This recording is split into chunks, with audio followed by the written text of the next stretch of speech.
उसने खूब हंगामा किया, खाना नहीं खाया, सोने से इनकार कर दिया। लेकिन ज़हरा बेगम भी डट गईं। बेशक भूखे मर जाओ, लेकिन पूल में जाने की इजाज़त नहीं मिलेगी। मैं समुंदर में छलांग लगा दूंगी, उसने धमकी दी।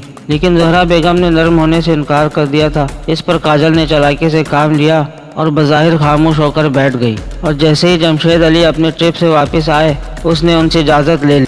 प्यारे दोस्तों, कुछ कम नस्ल लोगों ने फहश, घटिया और गंदी कहानियां सुना कर लाखों कम नस्ल सब्सक्राइबर जमा कर रखे। लेकिन मेरा यकीन है कि अभी आप जैसे नेक लोगों की कमी नहीं। लिहाजा मेरे चैनल को सब्सक्राइब करें और साथ बेल का बटन भी दबा दें, ताकि मेरी कोई वीडियो आपसे मिस ना हो और मैं आपके लिए मियारी कहानियाँ ला सकूँ। आपकी मोहब्बतों का शुक्रिया। अब ज़हरा बेगम कुछ नहीं कर सकती थी सिवाय चीखने चिल्लाने के, लेकिन जमशेद अली उसे इजाज़त दे चुके थे। इस रोज़ मैं सपहर को तैराकी में मसरूफ़ था कि वो बड़ी शान से अकड़ी हुई चली आई। अब मैं भी स्विमिंग करूंगी, उसने फातिहाना अंदाज में कहा। स्विमिंग करूंगी, मैंने इसकी नकल उतारी। पहले अपनी मम्मा से तो इजाज़त ले लो। मैंने पप्पा से इजाज़त ले ली है, मारे गए, मैंने कर्राह कर कहा। यानी अब तुम फिर से डूब कर मरने की मशक करोगी? मैं तुम्हें तैर कर दिखाऊंगी, उसने पुरज़म लहजे में कहा और पूल में छलांग लगा दी। दूसरे ही लम्हे वो गोते खा रही थी। ठंडी सांस लेकर मैंने इसे सीधा किया और इसे तैरने का सबक देने लगा। इस बार इसने हैरत अंगेज कारकर्दगी दिखाई और चंद दिन में अच्छी खासी तैराकी सीख गई। बाद में इतनी माहिर हो गई थी कि इसने मुझे पीछे छोड़ दिया था। पानी में मछली की तरह फिरने लगी थी। पाबंदी लगने के अगले रोज से एक नौजवान उस्ताद मुझे पढ़ाने के लिए आने लगा। वो सारे ही मज़ामीन में महारत रखता था और मुझसे जल्द बेतकल्लुफ़ हो गया। मुझे उससे पढ़ने में मज़ा आने लगा। ये शायद 10वें दिन की बात थी। माँ पारा ने मुझे आगाह किया कि आज रात जमशेद अली पैलेस आ जाएंगे। उस्ताद शाम को आते थे। 6 से 8 बजे तक पढ़ाने का वक्त मुकर्रर था। उस रोज़ उस्ताद शरीफुद्दीन आए तो उनके हाथ में एक डब्बा था। ये पतला और चौकोर गत्ते का डब्बा था, जैसा कि घड़ियों का होता है। उन्होंने डब्बा अपने बराबर में रखा और मुझे पढ़ाने में मसरूफ़ हो गए। उन्होंने मुझे बायोलॉजी के कुछ डायग्राम बनाने को दिए और ख़ुद चाय पीने में मसरूफ़ हो गए। मैं खामोशी से सर झुकाए काम में मसरूफ़ था कि मुझे टिक टिक की आवाज़ आने लगी। आवाज़ डब्बे से आ रही थी और शुरू से आ रही थी, लेकिन जब स्टडी रूम में खामोशी हुई तो ये आवाज़ सुनाई देने लगी। मुझे किसी कदर ताज्जुब हुआ, क्योंकि आमतौर से घड़ियों की टिक टिक इतनी वाज़ेह नहीं होती कि सेल पैक डब्बे से भी साफ सुनाई दे। क्या बात है साहबजादे?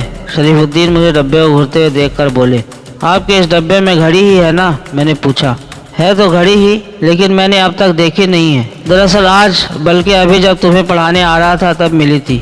मिली थी? किससे? और आपने इसे देखा तक नहीं? जावेद साहब ने तोहफे में दी थी। कह रहे थे कि पैलेस की रवायत है कि हर नए आने वाले फर्द को कोई ना कोई तोहफा ज़रूर दिया जाता है। उन्होंने मुझे यह घड़ी दी। पैलेस में ऐसी कोई रवायत नहीं है, मैंने डब्बे को घूरते हुए कहा। जावेद ने आपसे गलत कहा है। बेहतर है आप इसे खोल कर देख लें। खोल कर देख लूं? लेकिन क्यों? मुझे ये बात गड़बड़ लग रही है। मैं बेचैन हो गया। मैंने डब्बे की तरफ हाथ बढ़ाया। पिछले चंद दिन में मेरे साथ जो हो रहा था, इसने मुझे ज़्यादा मोहतात बना दिया था और मैं ज़रा से खिलाफ मामूल बात को शक की नज़र से देखने लगा था। मियाँ साहबजादे, बेहतर होगा कि आप अपने काम की तरफ तवज्जो दें, शरीफुद्दीन ने किसी कदर सख्त लहजे में कहा। लेकिन मैं डब्बा उठा चुका था। इसके वज़न ने मुझे चौंका दिया था। कोई घड़ी किसी सूरत इतनी वज़नी नहीं हो सकती। डब्बे का वज़न 2.5-3 किलोग्राम के आसपास था। अगर इसमें घड़ी नहीं थी तो फिर क्या था? इसमें टिक टिक की आवाज़ कैसी आ रही थी? यकलख्त मेरे जिस्म में सर्द सी लहर दौड़ गई। डब्बे में कोई चीज़ थी। मैंने डब्बा उठा लिया। मियाँ इसे रखो और अपना काम करो, शरीफुद्दीन बोले। लेकिन मैं इनकी बात पर तवज्जो दिए बगैर स्टडी से तकरीबन भागता हुआ निकला। शरीफुद्दीन चिल्लाकर मेरे पीछे भागे थे।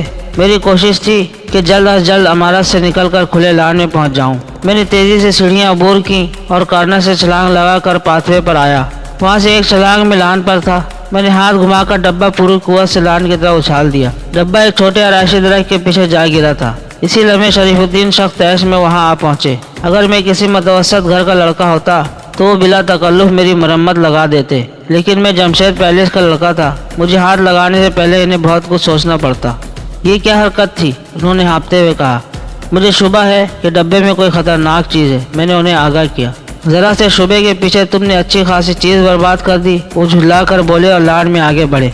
सर उसके पास मत जाएं, मैंने उन्हें खबरदार किया। लेकिन वो मेरी सुने बगैर ज़ेरे लब कुछ कहते हुए आगे बढ़ते रहे। उन्होंने देख लिया था कि डब्बा किसी दरख्त के अकब में जा गिरा था।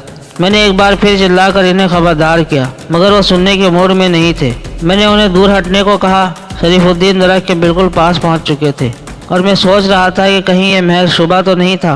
لیکن جابر نے انہیں تحفہ کہہ کر یہ ڈبہ کیوں دیا تھا؟ اس لمحے سماج شکن دھماکہ ہوا، میں بے اختیار زمین پر گر گیا۔ ایک لمحے کو فضا جیسے دھماکے کی آواز سے بھر گئی تھی، پھر چیخوں کے اور شیشے ٹوٹنے کی آواز گونجی۔ کوئی شے دھپ سے آ کر میرے پاس ہی گری تھی۔ میں نے آنکھ کھول کر دیکھا، میرے عین سامنے ہی شریف الدین مجھے گھورتے نظر آئے، لیکن یہ سالم نہیں تھے، بلکہ صرف ان کا سر تھا جو فضا میں اڑتا ہوا میرے پاس آ گرا تھا۔